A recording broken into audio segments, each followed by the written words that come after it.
Herkese merhaba. Bilkent Üniversitesi Hukukta Kariyer Kulübü olarak fakültemizin başarılı mezunlarını konuk ediyoruz. Öğrencilerimize farklı kariyer yollarını tanıtmak ve ilham vermek amacıyla oluşturduğumuz video serimizde bugün konuğumuz 2023 yılı mezunumuz Yeşim Köseoğlu. Yeşim Hanım'ı daha yakından tanımak için sorularımıza başlayalım. Hocam tekrar merhaba, hoş geldiniz. Başlarken kısaca kendinizi tanıtmak ister misiniz? Merhaba. Öncelikle çok teşekkür ederim.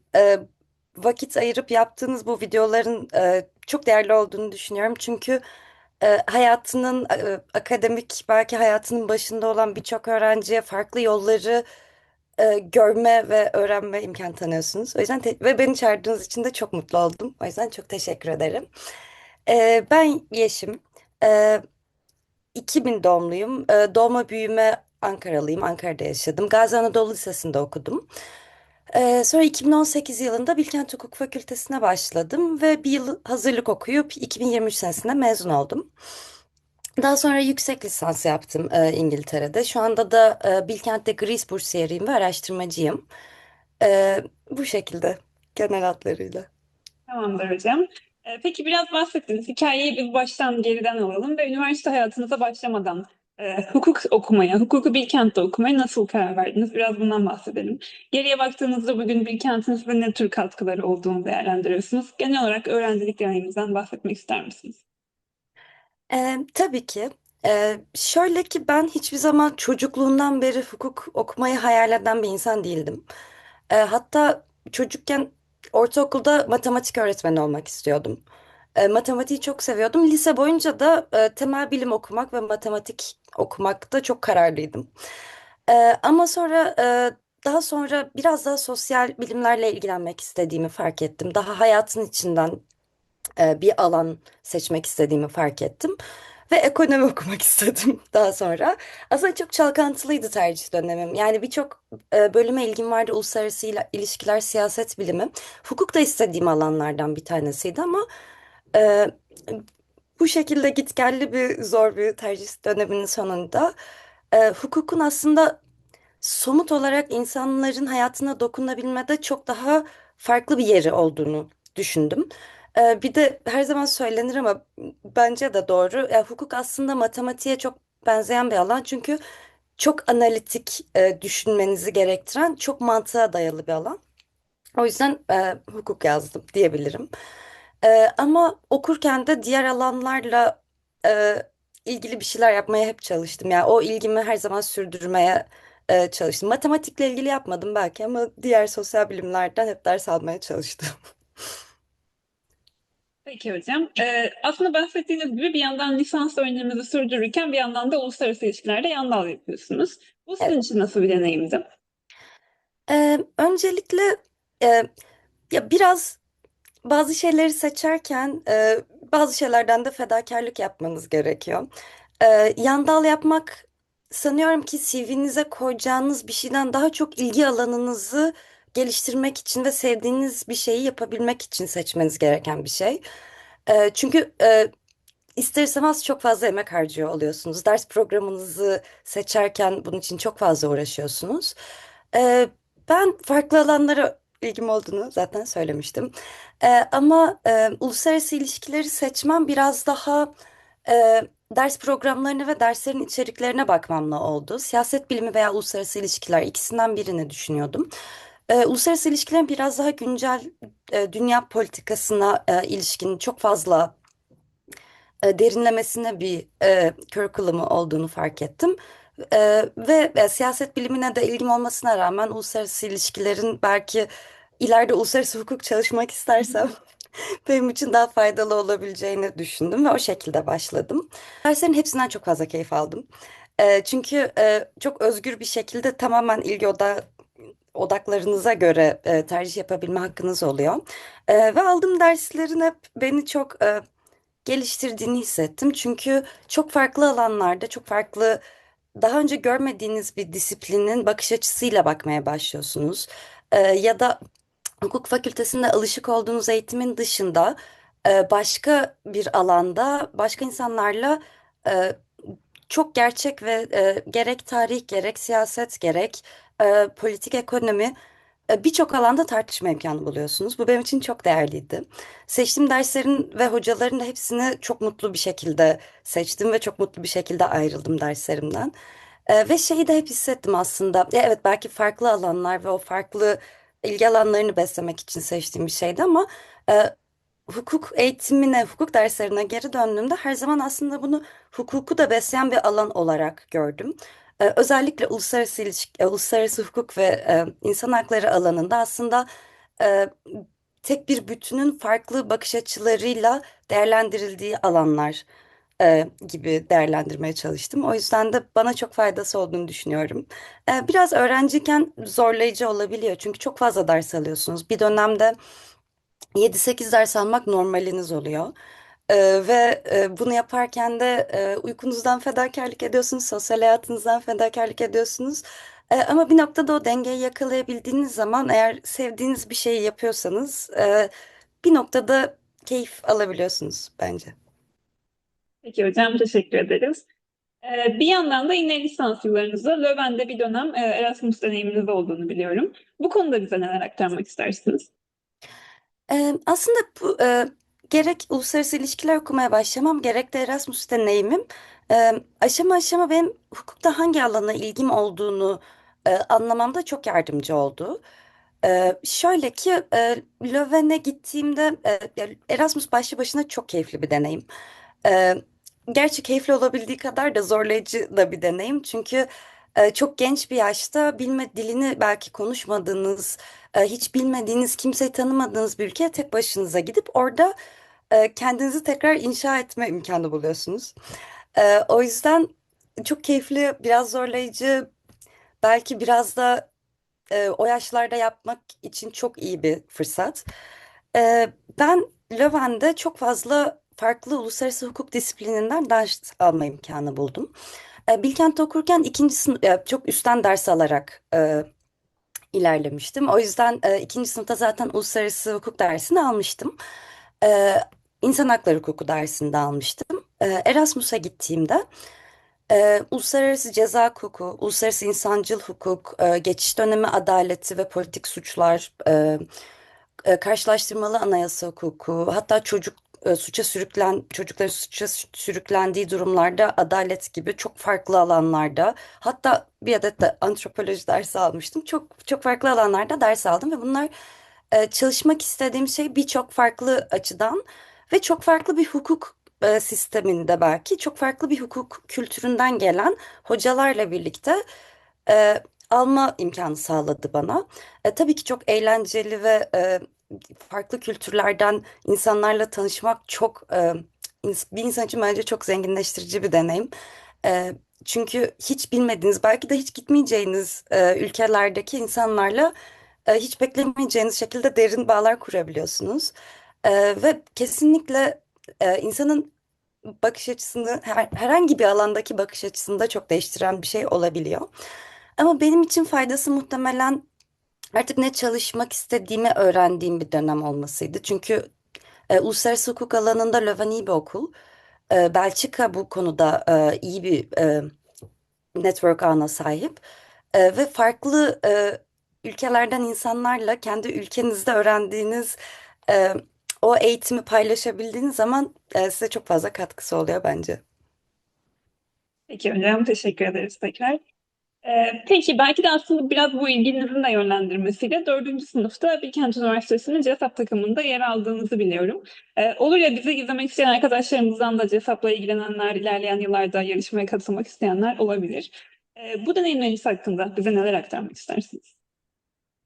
CESAP çok güzel bir deneyimdi. Muhtemelen şu ana kadar yaptığım herhangi bir şeyde en çok vaktimi alan ve en çok emek verdiğim ve bunların hepsinden kat kat fazla keyif aldığım bir deneyimdi. Geçtiğim sene 2026 senesinde Bilkent Hukuk Fakültesi'nin CESAP takımının da koçluğunu yapma imkanım oldu. O yüzden belki ikisini birleştirerek de anlatabilirim. CESAP'ta Bilkent'teki sistemde önce zorlu bir seçme sürecinden geçiyorsunuz.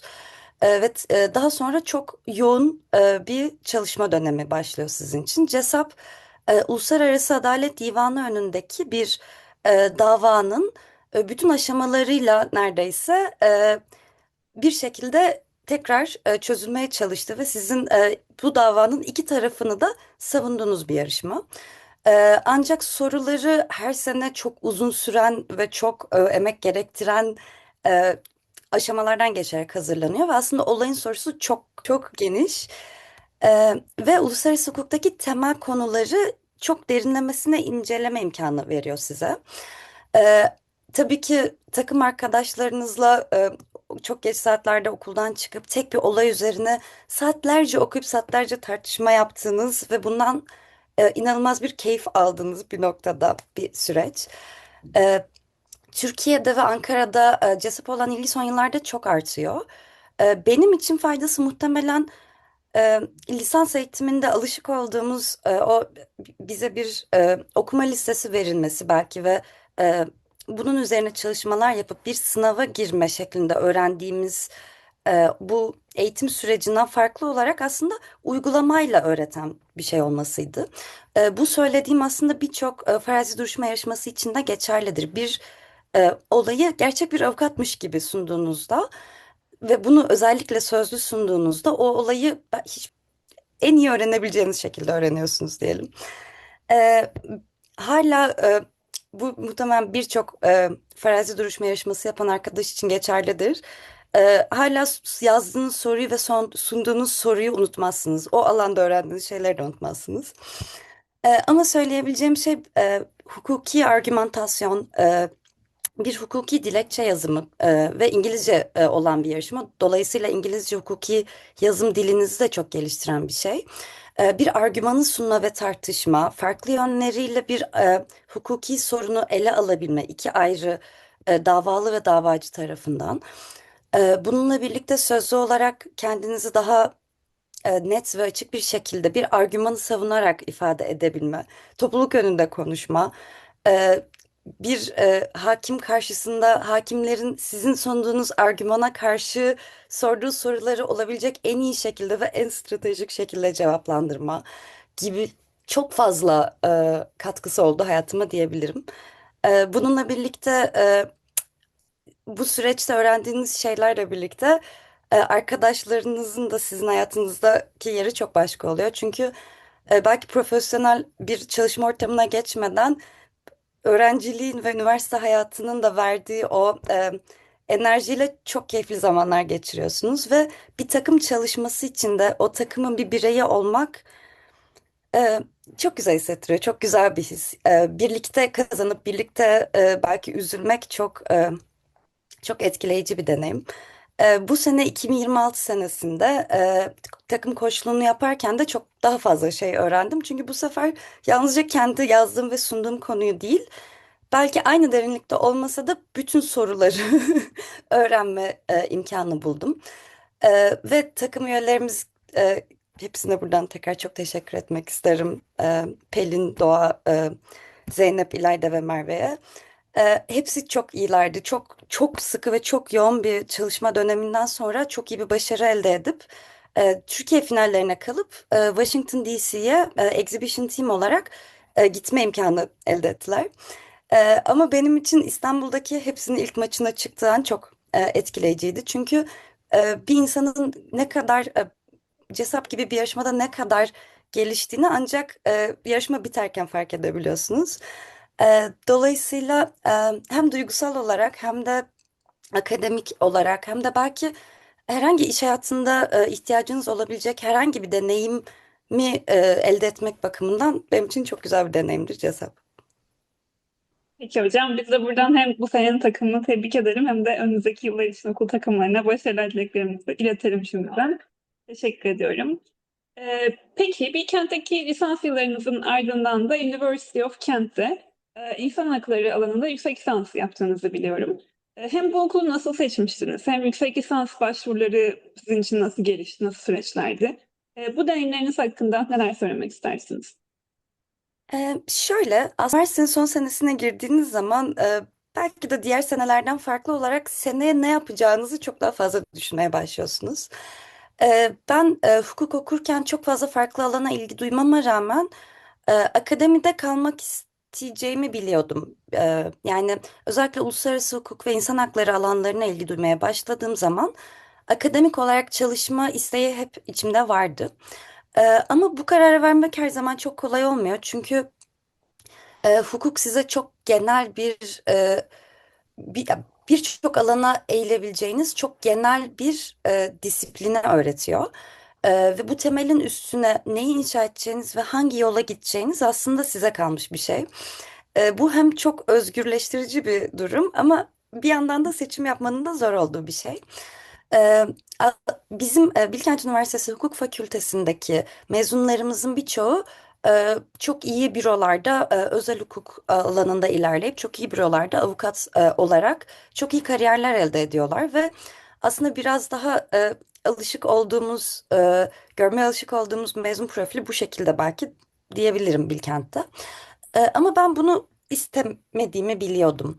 Yani belki üniversiteye başlarken de okurken de ne istediğimi her zaman bilemesem de ne istemediğimi biliyordum. Ve bunun bana uygun olan, kişiliğime uygun olan bir e, yol olmadığını düşündüm avukatlığın. Ama akademiye girerken çok emin ve çok her şeyin çok güzel olacağını bilerek de girmedim açıkçası. Biraz daha kendinizi tanıyıp ilgi alanlarınızın ne olduğunu anlayıp neye yatkın olduğunuzu gördükten sonra aslında seçimlerinizin de arkasında durarak ve kendinize bu alanda güvenerek seçtiğiniz bir yol oluyor. En azından benim için böyle olmuştu. Ben biraz daha özellikle uluslararası ilişkiler yan dal eğitimimin verdiği altyapıyla biraz daha eleştirel çalışmalara ilgi duyuyordum. Özellikle uluslararası ilişkiler teorileri dersi benim için çok önemli olmuştu. Çünkü aynı zamanda hukuk eğitimimle birleştirdiğimde ve uluslararası hukuk eğitimimle birleştirdiğimde bunu ortaya çıkan alan beni çok heyecanlandırmıştı.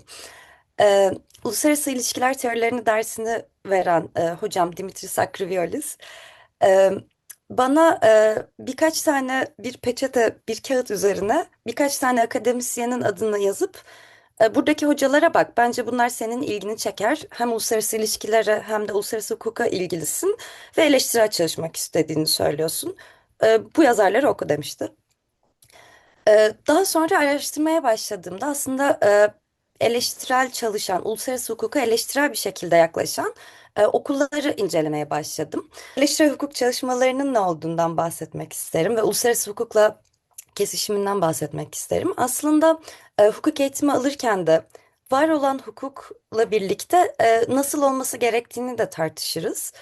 Ve eleştirel hukuk çalışmaları aslında var olan sistem içinde yaşanan sorunların sistemsel olarak nasıl ortaya çıktığını ve bunların nasıl değiştirilebileceğini eleştirel bir şekilde ele alan bir alan diyebiliriz. Uluslararası hukukta bunun uygulamaları feminist çalışmalar, Marksist çalışmalar ve postkolonyal yani eski kolonileştirilmiş ülkelerin, üçüncü dünya ülkelerinin uluslararası hukuka yaklaşımları şekilde farklı alanlarda karşımıza çıkabiliyor. Ben bu alanda hocamın da bana önerdiği yazarları da okuyup takip ederek eleştirel hukuk çalışmalarını uluslararası hukukla birlikte ve insan hakları ile birlikte çalışabileceğimi öğrendiğim University of Kent'i keşfettim. E, Yüksek lisansta gideceğiniz okulu tercih etmek de bazen zor olabiliyor. Çünkü çok fazla okul var ve tam olarak nereden başlayacağınızı bilmiyorsunuz karar vermeye çalışırken. Yani şey yaptığımı hatırlıyorum. Bütün gitmek istediğim başka okullar da vardı ama Kent özelinde söyleyeyim. Bütün ders programlarını, bütün açılan dersleri bakıp hangi hocaların hangi dersleri verdiğini ve hangi okumaları liseye eklediklerini dahi inceleyerek e, bu eğitimden çok keyif alabileceğimi düşünerek University of Kent'e gitme kararı aldım. Bu şekilde. Peki hocam, teşekkür ederiz. Bu yüksek lisansı Jean Monnet bursiyeri olarak yaptınız. Biraz bize bu bursa nasıl hak kazandığınızdan ve bursun size sağladığı olanaklardan bahsetmek ister misiniz? Evet, Jean Monnet bursundan bahsetmek isterim. Şöyle ki Jean Monnet bursu Avrupa Birliği ve Türkiye Cumhuriyeti arasındaki bir anlaşmayla Türkiye'nin AB müktesebatına uyum sürecinde çeşitli uzmanlık alanlarında uzmanlar yetişmeyi hedefleyen bir burs programı.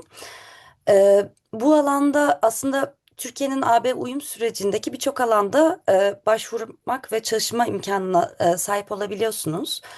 Ben bu burs programına temel haklar ve yargı alanından başvurdum.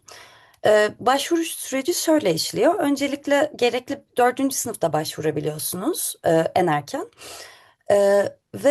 Başvuru belgelerinizi yükledikten sonra bir yazılı sınava davet ediliyorsunuz. Bu yazılı sınavda aslında Avrupa Birliği e, kurumların işleyişi, Avrupa Birliği Türkiye ilişkileri ve güncel konularda hem Türkiye'nin hem Avrupa Birliği'nin etkilendiği ve gündeminde olan konularla ilgili birçok sorunun çıktığı aslında uzun ve zorlayıcı bir sınav. Bu sınava çalışırken şunu söyleyebilirim ki uluslararası ilişkiler temelimin ve hukuk eğitimimin, Bilkent'te aldığım hukuk eğitiminin çok fazla faydası olduğunu gördüm. Ve bu burs programına başvurup yazılı sınavı da geçtiğiniz takdirde e, en fazla bir sene 12 aylık olan Avrupa Birliği'ndeki yüksek lisans programlarına tam burslu bir şekilde yaşam masraflarınız ve eğitim ücretleriniz, hatta buna ek olarak ulaşım ve vize masraflarınızın da karşılandığı bir şekilde gitme imkanı elde ediyorsunuz. Dolayısıyla çok kapsamlı ve çok prestijli bir burs. Şöyle ki bu burs Avrupa Birliği ülkelerini kapsıyor.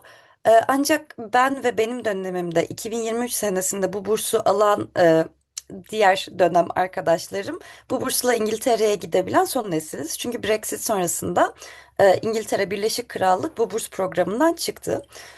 E, Bu şekilde yani bununla birlikte Jambone yalnızca bir burs programı olmaktan öte size önemli bir network sağlıyor. Çünkü kendi çalıştığınız alanlarda ya da benzer yakın alanlarda bir burs programı bu burs programına katılan insanlarla çok güzel ve önemli bir network de elde etme imkanına sahip oluyorsunuz. Bu şekilde. Teşekkür ederiz hocam bu bilgilendirme için. Bugün de Bilkent Üniversitesi'nde araştırmacı olarak yer aldığınız çeşitli projeler var. Bahsettiğimiz gibi CESAP 2026 Bilkent takımına koçluk yaptınız. Bilkent Üniversitesi'nde lisans sonrası bu akademik ortam ve sizin çalışmalarınız hakkında neler söylemek istersiniz? Evet, şöyle Bilkent Üniversitesi lisansı da burada bitirdiğim için aslında gerek eğitim kadrosu gerek verilen eğitimin kalitesi bakımından Türkiye'de çok sayılı hukuk fakülteleri arasında olan bir okul. Bunu bilerek Bilkent'te tekrar akademik çalışmalarıma devam ettim. E, Bunun da kıymetini aslında gerek Erasmus'la yurt dışında KU Leuven'de öğrenci olduğum zaman gerekse İngiltere'de yüksek lisansımı yaparken aslında Bilkent'in e, lisanstayken dahi bize öğrettiği şeylerin kıymetini bir kez daha anladım diyebilirim. Bununla birlikte Bilkent gerçekten öğrencisini destekleyen bir üniversite. Gerek CESAP sürecinde gerekse diğer çalışmalarınızda her türlü desteği alabildiğiniz bir yer. Eğitim kadrosunda çok değerli hocalar var. Çalışmak istediğiniz bir alanında çok yetkin hocalarla çalışma imkanı buluyorsunuz. Birçok hoca bir TÜBİTAK projesinde çalışıyor ve bu TÜBİTAK projelerinde araştırma yapıp bu projelere katkı sağlamak bence çok değerli bir imkan. Bununla birlikte bu sene çalışma grupları, lisans öğrenciler için çalışma grupları kuruldu. Uluslararası Kamu Hukuku Çalışma Programı'nda Dicle Ergin'in yürüttüğü çalışma programına ben de katkı sunma fırsatı elde ettim. Ve gerek teorik gerekse uygulamaya yönelik birçok farklı alanda tartışma imkanı elde ettik. Dolayısıyla Bilkent'in bu alanda kendini lisans sonrasında hukuk alanında geliştirmek isteyen kişilere çok fazla imkan sağladığını söyleyebilirim. E, Bu şekilde.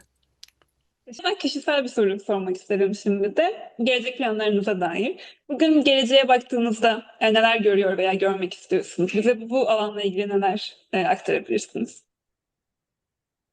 Aslında bu soruyu cevap vermek istediğimde nedense biraz daha geçmişime bakıp şu anı değerlendirip tekrar geleceğe bakmak istedim. Muhtemelen lisans hayatımı düşündüğümde bu konuyu çalışıyor olduğumu, şu anda olduğum yerde olduğumu düşünüyor olmazdım.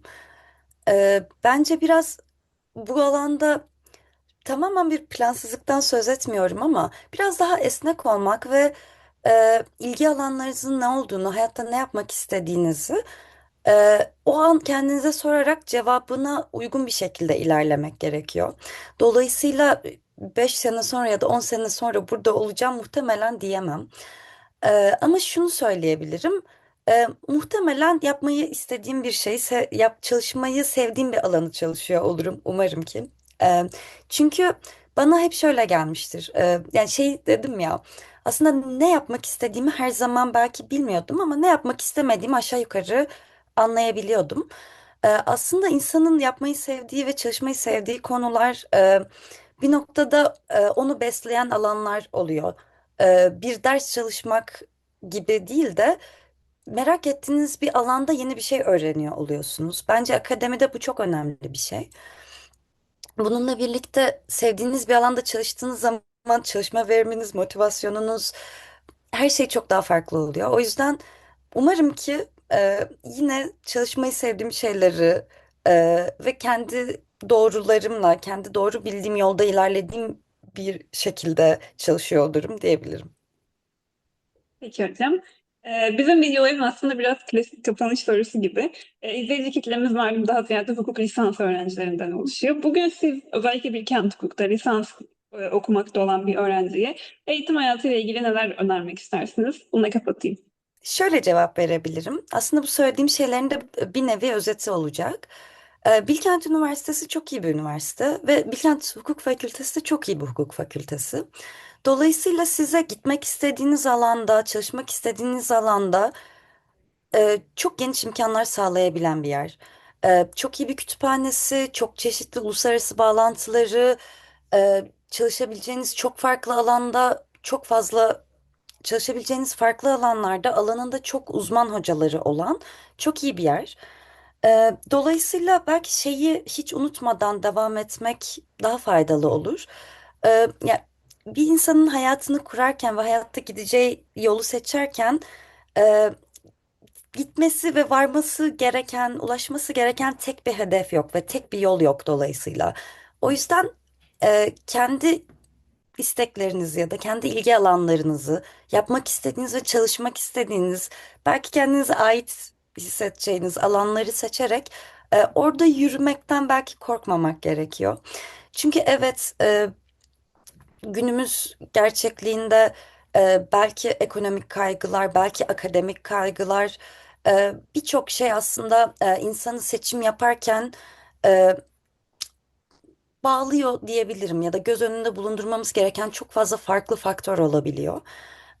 Ama bu faktörleri değerlendirirken aslında bu hayatı da yaşayacak olan kişiler kendimiz olduğumuz için e, seçtiğimiz şeylerden pişmanlık duymadan yaşamak, dolayısıyla seçerken de daha belki özgür, belki kararlı olmak daha iyi olabilir diyebilirim.